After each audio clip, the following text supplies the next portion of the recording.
दोस्तों नमस्कार। हमारे चैनल क्लासिक रेडियो श्रोता संघ में आपका स्वागत है। जैसा कि हमारे चैनल का उद्देश्य है सूचना, शिक्षा और मनोरंजन, तो आज हम मनोरंजन की कड़ी में एक नया सेगमेंट फिल्म रिव्यू शुरू करने जा रहे हैं। इस गुरुवार को रिलीज हुई फिल्म डंकी का आज हम रिव्यू करेंगे। ये एक बहुप्रतीक्षित फिल्म है जो कि शाहरुख खान और तापसी पन्नी अभिनीत है और इसमें रेड चिली एंटरटेनमेंट, जियो सिनेमा और राजकुमार हिरानी तीनों ने मिलकर तीनों बैनर के तले ये फिल्म बनी है। निर्देशक राजकुमार हिरानी की फिल्में आपने देखी होगी। इनमें जैसे मुन्ना भाई MBBS है, लगे रहो मुन्ना भाई है, PK है, संजू है, तो काफ़ी हिट फिल्में नानक दी है। और फिर ये डंकी फिल्म का जो है इसके लेखक अभिजीत जोशी और कनिका ढिल्लों हैं। तो अब बात आती है कि फिल्म का जो टाइटल है, फिल्म का शीर्षक दिया गया है डंकी, तो हमारे मन में सवाल आएगा कि डंकी आखिर है क्या? क्या ये डंकी अर्थात गधे से संबंधित है? तो इसका जवाब हाँ भी हो सकता है। डंकी यानी कि गधे पर सामान लाद कर एक स्थान से दूसरे स्थान जाना, या पंजाब में हम इसका अर्थ लगाएं कि जो देश में, भारत देश में जो लोग रह रहे हैं वो अगर विदेश में वीज़ा के माध्यम से जाए वो तो ठीक है, अगर बिना वीज़ा की इलीगल तरीके से अगर कहीं जाते हैं तो उनको डंकी फ्लाइट बोला जाता है। इस तरह की डंकी फ्लाइट आप जो है कई पुरानी फिल्मों में भी देख चुके हैं। जैसे कि गदर फिल्म जो थी उसमें भी इस तरह से बताया हुआ है। शाहरुख खान की फिल्म हमें जो 90s और 2000 का जो दौर था उसमें ले जाती है। फिल्म में एक कमर्शियल फिल्म है, तो इसमें सारी चीज़ें हैं, मसाला फिल्में हैं। इसमें कॉमेडी भी है, एक्शन भी है और इमोशन भी है। सभी तरह से फिल्म भरपूर है। साथ ही गीत संगीत में इसमें अच्छा है। तो अब हम इसकी कहानी की बात करते हैं। तो जो फिल्म की कहानी है, फिल्म की कहानी जो शुरू होती है इंग्लैंड से शुरू होती है। फिल्म इसमें ऐसा बताया गया है कि आधी फिल्म जो है फ्लैशबैक में चलती है और आधी वर्तमान में चलती है। तो फिल्म जो वर्तमान से शुरू होती है, जहाँ की तापसी पन्नू एक 1.5 उम्र की महिला है, वर्तमान में उसको पता चलता है एक हॉस्पिटल में एडमिट रहती है, हाथ में ड्रिप लगी हुई रहती है और उसी हालत में निकल कर वो वीज़ा ऑफिस पहुँचती है और वहाँ उसे पता चलता है कि जो भारत आने के लिए जो वीज़ा लेने की प्रोसेस है तो उसको काफ़ी मुश्किल है। और तो वहाँ उसे एजेंट बताते हैं कि भारत का वीज़ा मिलना तो मुश्किल है लेकिन दुबई तक का वीज़ा मिल सकता है। तब उसे अपना जो पुराना साथी है, 25 साल पुराने जो साथी है हार्डी, उसकी याद आती है। तो वो एजेंट को कहती है कि कहीं से उसका नंबर निकाल कर उसकी बात कराई जाए। और फिर कहानी जो सीधे पंजाब का जो लाडलो गांव है वहाँ दिखाई जाती है। वह हार्डी जो एक 1.5 उम्र का व्यक्ति है, वो उसके पास जो कॉल आता है और कॉल आने के बाद वो जो हार्डी एक शाहरुख खान है जो कि एक आर्मी से रिटायर्ड हो चुका है और गांव में अब खेल कूद में हिस्सा लेता है। तो इस तरह से उसको कॉल आता है और कॉल में शाहरुख खान, जिसका कि नाम हार्डी है, उसको मन्नू है, फोन करती है कि इस तरह से आपको दुबई आना है। तो इस तरह से वो दुबई आने के लिए तैयार हो जाते हैं। उस तरह से मन्नू और उसके 2 साथी और थे, बग्गू और बल्ली। बग्गू यानी कि विक्रम कोचर और बल्ली यानी कि अनिल ग्रोवर।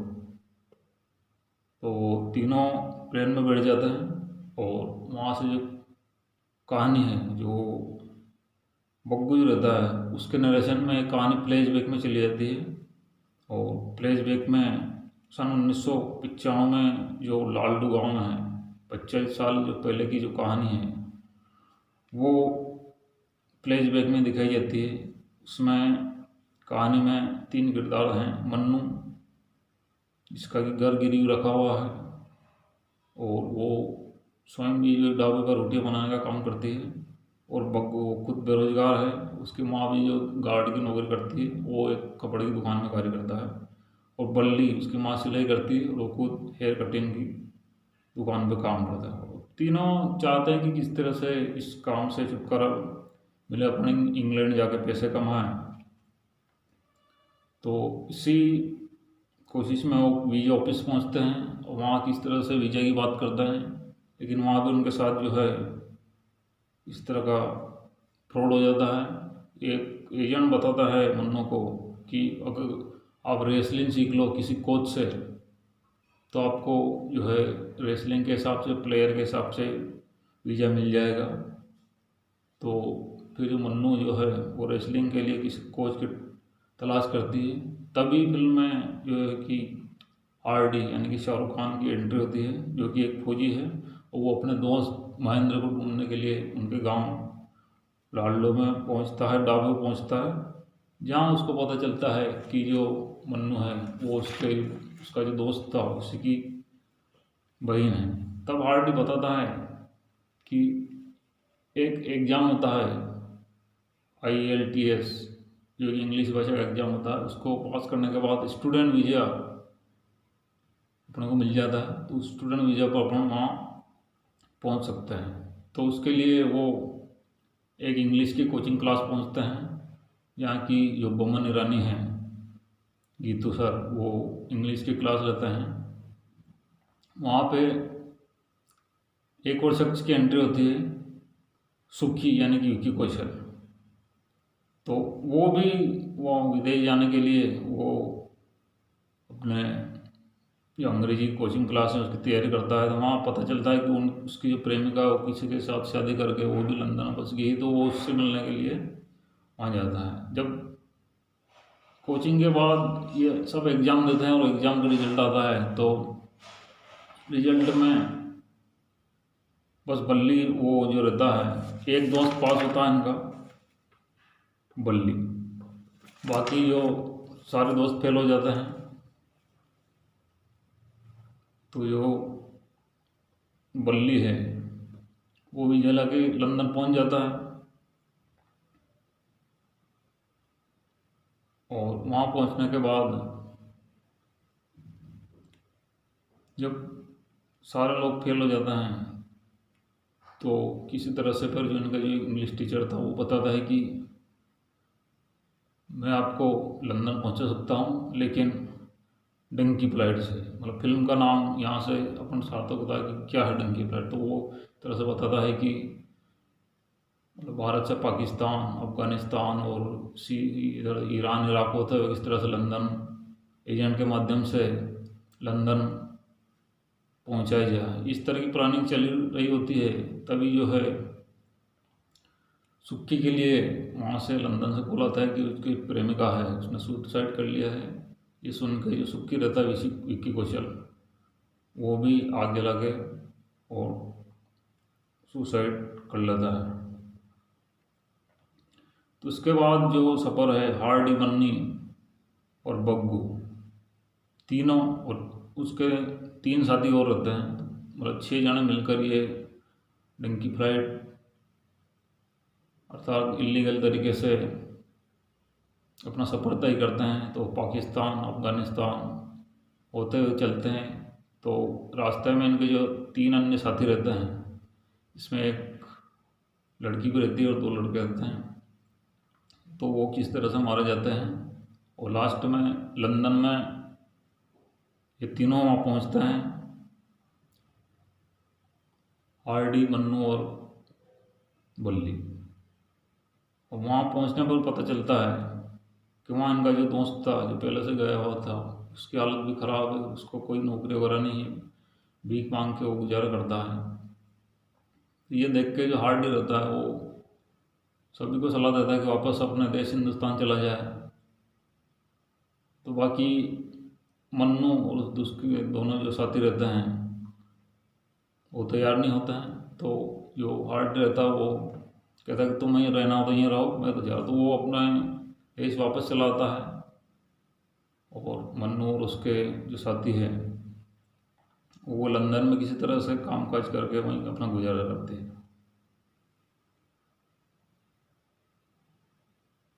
फिर इसके बाद जो है कहानी फ्लैशबैक से वापस वर्तमान में आ जाती है। अब तीनों 25 साल पहले की कहानी जो अभी जो वर्तमान की जो कहानी बताई गई थी कि तीनों दुबई में मिलते हैं, तो दुबई से किस तरह से वो अपना तीनों हार्डी अपना तीनों दोस्तों को लेकर किस तरह से हिंदुस्तान पहुंचता है, इसमें क्या क्या मुश्किलें आती है, और इस प्रकार जो कहानी है क्लाइमेक्स तक पहुंचती है। क्लाइमेक्स में और भी काफ़ी खुलासे होते हैं। तो इस तरह से इस फिल्म की कहानी है। तो देखा जाए तो काफ़ी जो कहानी है उसमें काफ़ी नयापन है, काफ़ी कहानी में काफ़ी ट्विस्ट है। और हालांकि इस तरह की कहानी हमने पिछली भी काफ़ी फिल्में हैं, जैसे शाहरुख खान की वीर ज़ारा है या गदर है या और भी इस तरह की कहानी हमने देखी। बाकी इसमें फिर भी अपने को नयापन लगता है। तो कहानी में भरपूर मनोरंजन है, इमोशन है, एक्शन है, लव एंगल भी है शाहरुख खान और तापसी पन्नू का। हालांकि वो लव एंगल इतना ज़्यादा प्रभावित नहीं करता, लेकिन फिर भी कुल मिला के कमर्शियल रूप से ये फिल्म एक तरह से परिपूर्ण फिल्म है।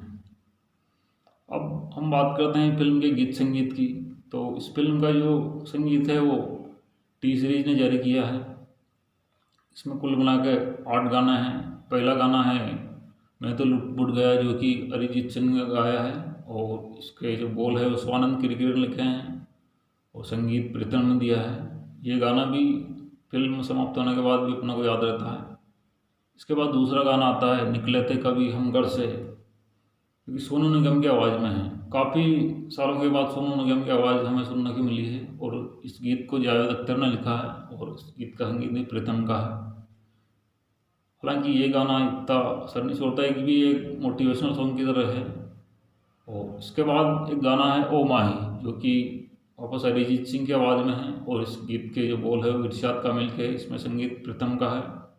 और चौथा गाना है चल वे वतना, जो कि जावेद अली ने गाया है, और इसके जो लिरिक्स है वो वरुण ग्रोवर के हैं और प्रीतम ने इसका संगीत दिया है।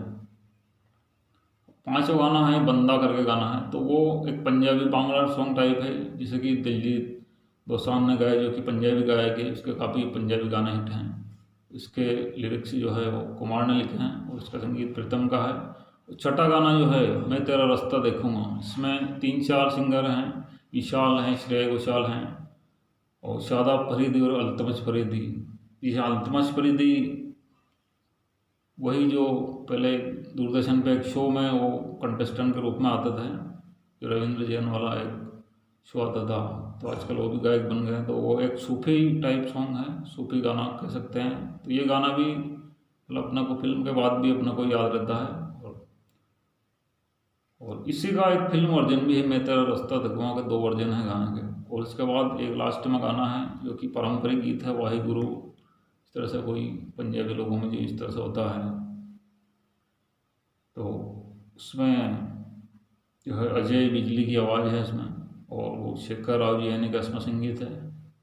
तो कुल मिला कर देखा जाए तो फिल्म में 2-3 गाने ऐसे हैं जो काफ़ी संगीतपूर्ण हैं। हालांकि शाहरुख खान की फिल्मों में हम देखें तो जो एक संगीत का जैसे जो रहता था 90s का, वो बात नहीं है, लेकिन फिर भी कुल मिला के कहा जाए तो ठीक ठाक संगीत है। और अब हम जो एक्टर की परफॉर्मेंस की बात करें तो शाहरुख खान का जो परफॉर्मेंस है वो मतलब कहा जाए तो काफ़ी अच्छा है। उनकी जो दिल्ली वाली जो इमेज है, पंजाबी हिंदी में पंजाबी टाइप जो बोलते हैं, वो उन्होंने भरपूर निभाई है। साथ में तापसी पन्नू का अभिनय भी अच्छा है। और विकी कौशल का इसमें कहा जाता है कि इसमें गेस्ट अपीयरेंस है, स्पेशल अपीयरेंस है, लेकिन जहाँ तक मैं मानता हूँ कि विकी कौशल को जो रोल है वो गेस्ट अपीयरेंस कहना ठीक नहीं होगा। काफ़ी अच्छा रोल है और काफ़ी देर तक उनका रोल है। और बोमन ईरानी का भी काफ़ी अच्छा रोल है, और इसके साथ दो विक्रम कोरचर और अनिल ग्रोवर, इन दोनों का काम बहुत ही अच्छा है। तो इस तरह से ये जो चारों एक्टर्स की परफॉर्मेंस एक तरह से काफ़ी अच्छी है। इसके अलावा भी इसमें लगभग 8-10 के अलावा और भी इसमें एक्टर्स हैं, जैसे हम विदेश में रहते हैं तो कुछ विदेशी एक्टर्स भी हैं, तो सभी की परफॉर्मेंस लगभग अच्छी है। तो अब देखा जाए कि कुल मिलाकर फिल्म का क्या रिव्यू रहता है, तो फिल्म का इसमें मिक्स रिव्यू है। बिल्कुल सुपर हिट भी नहीं कहा जा सकता, लेकिन फिल्म एक तरह से हिट है। अगर आप फिल्म देखने जाते हैं तो ये फिल्म की लंबाई भी काफ़ी है, लगभग 2 घंटे और 40-45 मिनट की ये फिल्म है। तो इतनी लंबी फिल्म, हालांकि इन दिनों अब ऐसा रिवाज है कि लंबी फिल्म कम चलती है, लेकिन ये फिल्म लगभग 3 घंटे से कुछ 10-20 मिनट ही कम है। और जैसे कि कुछ दिनों पहले एनिमल फिल्म रिलीज हुई थी, तो वो उसकी लंबाई 3 घंटे से ज़्यादा थी, तो वो भी काफ़ी चली। तो ये कहा जा सकता है कि लंबी फिल्मों का जो दौर है वो वापस लौट रहा है। और गीत संगीत जो है वो भी प्रीतम का संगीत, जैसे कि धूम फिल्म में जिस तरह से प्रीतम का संगीत धूम मचाता है, आज भी प्रीतम का संगीत जारी है। और सिंगर में अरिजीत सिंह और सोनू निगम काफ़ी दिनों बाद इस फिल्म के गाने में दिखाई दिए हैं, तो ये भी सोनू निगम की आवाज़ काफ़ी दिनों बाद हमें सुनने को मिली है। तो कुल मिला के कहा जाए तो फिल्म एक तरह से हिट है। आप चाहें तो इसे नज़दीकी सिनेमाघरों में देख सकते हैं, और आप अपना रिव्यू हमें कमेंट बॉक्स में ज़रूर बताना। बहुत बहुत धन्यवाद।